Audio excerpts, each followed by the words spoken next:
بسم اللہ الرحمن الرحیم۔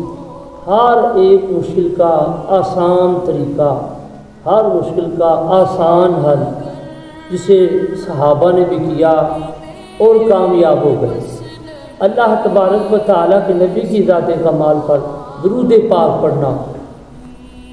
تو لکھا جاتا ہے کہ حضور صلی اللہ علیہ وآلہ وسلم مسجد میں تشریف نما تھے، تو 4 شخص آئے جن میں سے 3 الگ ہو کر بیٹھ گئے اور ایک جو تھا وہ ان میں سے الگ ہو کر بیٹھ گیا۔ جو 3 الگ بیٹھے تھے، اکٹھے بیٹھے تھے، اس میں سے ایک اٹھا اور کریم آقا علیہ السلام کی پاک بارگاہ میں عرض کرتا ہے کہ محبوبہ یا رسول اللہ صلی اللہ علیہ وآلہ وسلم، حضور وہ جو شخص، وہ جو بندہ، وہ جو فرد، وہ جو آدمی الگ بیٹھا ہے نا، یا رسول اللہ اس نے ہمارا اونٹ چوری کیا ہے، تو لہذا آپ اسے کوئی سزا دیں اور اس سے پوچھیں اس نے ہمارا اونٹ چوری کیوں کیا ہے۔ تو کریم آقا علیہ السلام نے جب اس شخص کی طرف دیکھا تو وہ بڑا اپنے آپ کو سمٹ کر، اپنے آپ کو بڑا پریشانی کی حالت میں لے کر بیٹھا تھا۔ تو میرے حضور کی جب نگاہ کرم ہوئی، ما ذاق البصر کی کاجل والے میرے محبوب اور بددعا کے چہرے والے میرے کریم آقا نے جب دیکھا تو فرمایا بیلیا ادھر آ۔ اسے جب پاس بلایا نا، فرمایا یار یہ کہتے کہ تو نے چوری کی ہے، کہ تو چور ہے، تو نے اونٹ چوری کیا ہے۔ تو اس نے سر نیچے کر لیا، عرض کی محبوبہ میں نے تیرے در کے ٹکڑے کھائے، یا رسول اللہ میں بدبخت نہیں ہو سکتا، حضور میں نمک حرامی نہیں کر سکتا، یا رسول اللہ میں نے آپ کا نمک کھایا ہے، تو حضور میں نے چوری نہیں کی۔ تو آپ نے فرمایا یہ تو کہتا ہے ہم نے چوری نہیں کی۔ تو ان تینوں میں سے وہ جو شخص تھا ایک بولنے والا، اس نے کہ حضور میرے پاس یہ 2 گواہ ہیں، آپ یہ 2 گواہ ہیں، آپ ان سے پوچھ لیں۔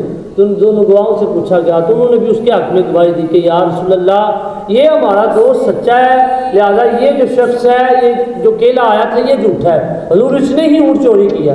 تو کریم آقا علیہ السلام نے فرمایا یہ بات یہ کہ اس کے پاس تو 2 گواہ ہیں، تمہارے کو کوئی گواہ نہیں، کوئی ثبوت نہیں، تو کیسا پتہ چلے کہ تو سچا ہے۔ تو وہ رونے لگ پڑا، اس کی آنکھوں میں آنسو آ گئے، اس کی آنکھوں میں آنسو آ گئے، وہ رو پڑا، عرض کی حضور میرے پاس اگرچہ کوئی گواہ نہیں، کوئی ثبوت نہیں، کوئی شخص نہیں، لیکن یا رسول اللہ محبوبہ میرا یہ عقیدہ ہے کہ حضور آپ ایسا کریں کہ اس اونٹ کو ہی بلا کر پوچھ لیا جائے جس سے چوری ہونے کا الزام لگایا جا رہا ہے۔ تو وہ جو تینوں تھے نا ان میں سے ایک بولا، وہ ہنس کر کہنے لگا کہ پاگل ہو گیا ہے تو، تیری مات تو نہیں ماری گئی، تیرا دماغ ٹھیک ہے، کبھی اونٹ بھی بولے ہیں، اونٹوں نے بھی باتیں کی ہیں۔ تو وہ روتا روتا اپنے آپ آنسو صاف کر کے کہنے لگا میرا عقیدہ ہے، مجھے پتہ ہے اگر اللہ کے سچے نبی بلائیں تو درخت پہ کلمہ پڑھ لیتے، اگر اللہ کے سچے نبی چاند کی طرف اشارہ کریں تو چاند چاک ہو جائے، ٹوٹ جائے، اگر اللہ کے نبی کینکریوں کی طرف اشارہ کرے تو وہ بھی پڑھ لے لا الہ الا اللہ، یہ تو اونٹ ہے، اس کی تو کوئی بات ہی نہیں۔ تو میرے کریم آقا علیہ السلام نے فرمایا بھی ٹھیک ہے۔ جب وہ اونٹ آیا تو میرے کریم آقا علیہ السلام نے اس اونٹ کی پشت پہ ہاتھ رکھا، ہاتھ رکھ کر پھر میرے کریم آقا نے اس اونٹ کے کان میں کچھ کلمات کہے، پھر اس اونٹ نے اپنے ہونٹ میرے کریم آقا کے کان مبارک کے پاس کر کے کچھ کلمات کہے، بس یہ کلمات کہنے ہی تھے کہ میرے حضور کے چہرے پہ مسکراہٹ آ گئی، پتہ پسند مسلمائے، میرے حضور مسکرائے اور اس شخص کی طرف دیکھا، وہ روتا ہوا اپنے آنسو میں روتے ہوئے اپنے آنسو صاف کیے۔ میرے کریم آقا کی جب نگاہ کرم فرمایا او یار تو میرے کو سے آ جا، ذرا میرے پاس آ جا، ادھر میرے قریب آ جا۔ وہ ڈرتا ڈرتا تھا، وہ سمٹ چلا نا تو میرے ماہی میرے محبوب نے فرمایا یار ایسے نہیں، ذرا جلدی جلدی آ جا، ذرا تیز آ جا۔ میرے کریم آقا نے اپنے ایسے بازو کر لی، فرمایا آ جا میرے سینے کے ساتھ لگ جا۔ جب میرے کریم آقا علیہ السلام نے اپنے سینہ علم نشرہ کے ساتھ لگایا، وہ رو رہا تھا، میرے محبوب نے سینے کے ساتھ لگا کے فرمایا یار بتا تو صحیح تو کون سا ایسا عمل کرتا ہے کہ اللہ کے بے زبان بھی تیرے حق میں گواہی دیتے ہیں کہ تو سچا ہے۔ مجھے محبوبہ میں تے گلیاں میں چرکھا تو نہیں ہوگا، حضور میرے پلے عمل کوئی نہیں، میں تے نکما ہو کر آ رہا، حضور میں بد کردار بد، لیکن یا رسول اللہ صلی اللہ علیہ وسلم میں نے جب سے سنا ہے نا کہ اللہ پاک نے یہ آیات بینات آپ کی ذات اقدس میں اتاری کہ یا ایھا الذین آمنوا صلوا علیہ وسلموا تسلیما، کہ اے ایمان والو میں نہیں میرے ملائکہ بھی میرے نبی کی ذات پر درود پڑھتے تو تم بھی میرے نبی کی ذات پر درود و سلام پڑھا کرو. بس پھر محبوبہ میں نے یہ بات پلے باندھ لی, اپنے ساتھ یہ بات کا معمول بنا لیا. حضور دن چڑھ جاتا ہے میں تم آپ کی ذات پہ درود پڑھنا شروع کرتا ہوں, آکار ہاتھ ہو جاتی ہے, میں دیر گئے تک درود پڑھتا رہتا ہوں. حضور کسی درود کے تصدیق اللہ نے میرے پر بڑا کرم کیا.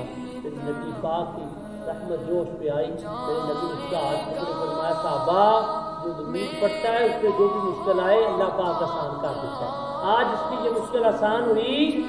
آج اونٹ نے اس کے حق میں گواہی دی کہ یا رسول اللہ یہ میرا مالک یہ ہے, یہ میرا اصلی مالک ہے, بلکہ وہ تینوں منافق ہیں, بے ایمان اور جھوٹے ہیں. حضور یہ میرا مالک بڑا نیک ہے, پرہیز. عرض کی کہ آقا وہ تینوں منافق ہیں, بے ایمان اور جھوٹے ہیں. یا رسول اللہ یہ میرا مالک سچا ہے, یہ میرا مالک ہے حقیقی, میں اس کا اونٹ ان کا نہیں. حضور وہ اس پہ الزام لگا رہے ہیں. حضور بلکہ چور وہ ہیں, منافق وہ ہیں, بے ایمان اور بدبخت اور بد کردار وہ ہیں. حضور یہ آپ کا جو غلام ہے یہ سچا ہے, حضور میرا مالک یہ ہے. تو میرے نبی نے فرمایا کہ واہ تیرے درود پڑھنے کے تصدق پر آج میزبان نے بھی تیرے حق میں گواہی دی.